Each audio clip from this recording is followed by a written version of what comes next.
আইস দেখাবো কলা ভর্তা। আইস খাবো কলা ভর্তা দিয়ে ভাত। দেখুন বন্ধুরা, কলা যা যা লাগছে আমার, সরিষার তেল, এই যে পেঁয়াজ ভাজি নিয়ে আসছি, তার সাথে সরিষার তেলও গরম করে নিয়ে আসছি। আছে আমার সরিষা গুঁড়ি,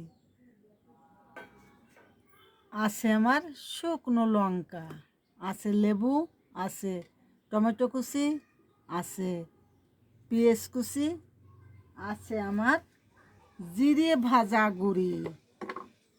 এই আছে আমার জিরে ভাজা গুঁড়ি।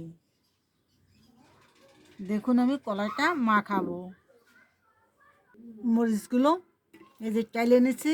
এই পেঁয়াজ রসুন, রসুন না পেঁয়াজ সরিষার তেল দিয়ে গরম করছি। এই যে আমি এখন এটা দিয়ে মাখাবো। তেল আমি সবটা দিয়ে দিলাম। দিয়ে দিচ্ছি আমি সরিষা গুঁড়ি, আর এখানে আছে জিরে ভাজা গুঁড়ি। এই দিয়ে আমি মাখিয়ে নিব।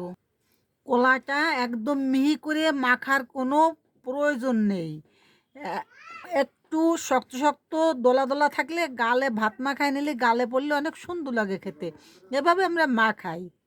হ্যাঁ, একটু লেবুর রস দিয়ে দিচ্ছি।